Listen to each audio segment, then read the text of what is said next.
So, we're doing an interview? yeah, big PR for you. I may throw up in this interview.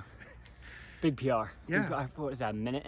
14:20, they kept saying it. Yeah, I mean, I came out here wanting to break 14, but our goal is always to race, so somehow just hung in there for as long as I did. Was the strategy, it seemed like you wanted to be kind of the last guy on the group the whole way through, was that it? Yeah, I don't know, where, like, was I in the last? Before 3K, there was a little bit of a gap. Oh, really?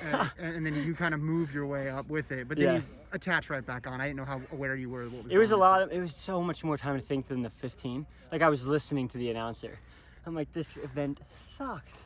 I'm just there stuck with my thoughts. I hate my thoughts. But yeah, it was so long. I tried to turn my brain off and stay on Don Cabral that whole time. That was like semi the plan, and he moved up perfect, so I just followed him. Yeah.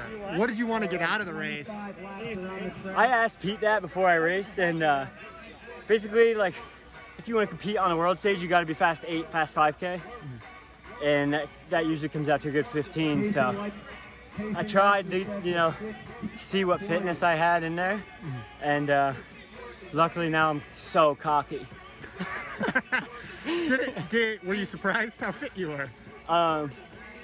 Yeah, for sure. So surprised. I mean, like, I was trying to break 14, and I was just hoping the pacer was going to be slow, but I somehow shut my brain off. I don't know. It turned out great. Okay. So I'm stoked. Any more 5Ks this year? Or no chance. I mean, if I'd run like 13 teens, then maybe, because then you can go for it at the trials, but I don't know. I don't even think I hit the trial standard. Yeah. What's the plan then for the next couple months before trials in terms of 1500s and 800s? Do you have any meets picked out yet, or is it all up in the air? There'll be a lot in Portland. Sorry. Yeah, there'll be a lot in Portland, hopefully. Jeff Merrill and those Tracklandia guys put on some good ones. We don't want to get this on film. What are your... how did you handle that off year? I know you raced in a couple of those small meets, those mini meets, but did you do well with the year off, do you think? No. It was a bummer. Like, I really like racing. So, like, I may not ever have a world record, American record. I'd like to get an American record, but I may never run like crazy fast because I like racing. So things like Doha, the Olympic trials, all that favors me because I want to win. But when I'm in those Diamond League meets going out in 150, I'm like, I don't think I can win yet. So the focus was to build up strength, and so that in that Olympic final I can run 330, 329, So I mean, that's the whole goal, but I kind of got caught up in times last year where I was just like, I wanted to run 329 and get the clean American record. But it didn't happen, and we had to recalibrate. So we thought a 5K would be great for strength. So there's been a lot of fast milers this winter with the Oregon kids going 350, breaking the clean record. Hobbs Kessler runs 357. What do you attribute the fast times to from the young guys? I mean, it's so cool that those guys are running that fast. It's Josh Kerr ran 335 my year. In the years before, the collegiate record was like 336 or 37, and it's just getting faster and faster. And these guys see people like Kerr, they see all these guys running what people are capable of in college, and then they do it. So I think it's just momentum. But that Arkansas track is fast, man. That Arkansas track is.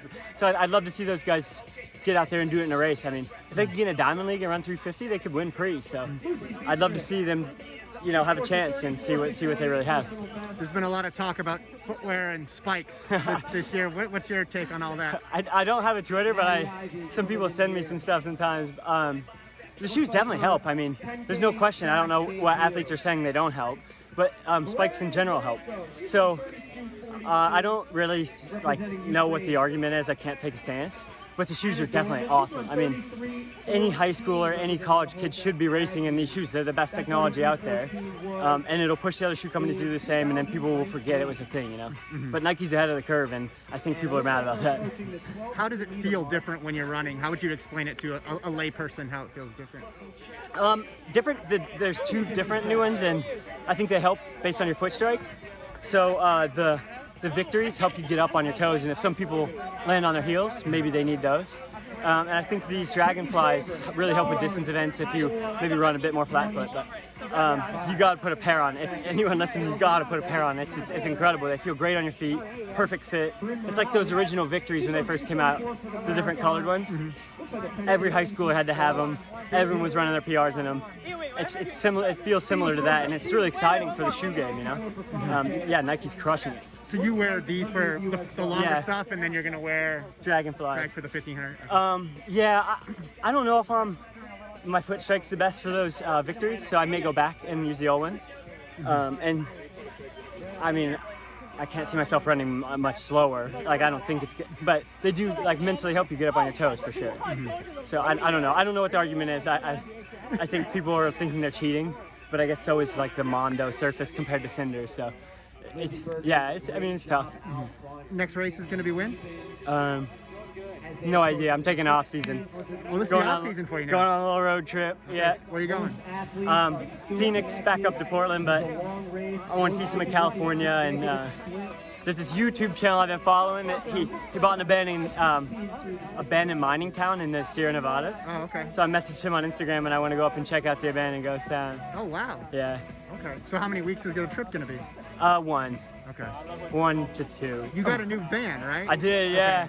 Okay. I sold the old one, got it tattooed on my behind, so the memories could last with me forever. And then I bought a van and renovated it with my buddy over COVID. Okay. So 1 week trip and then back to training. Yeah.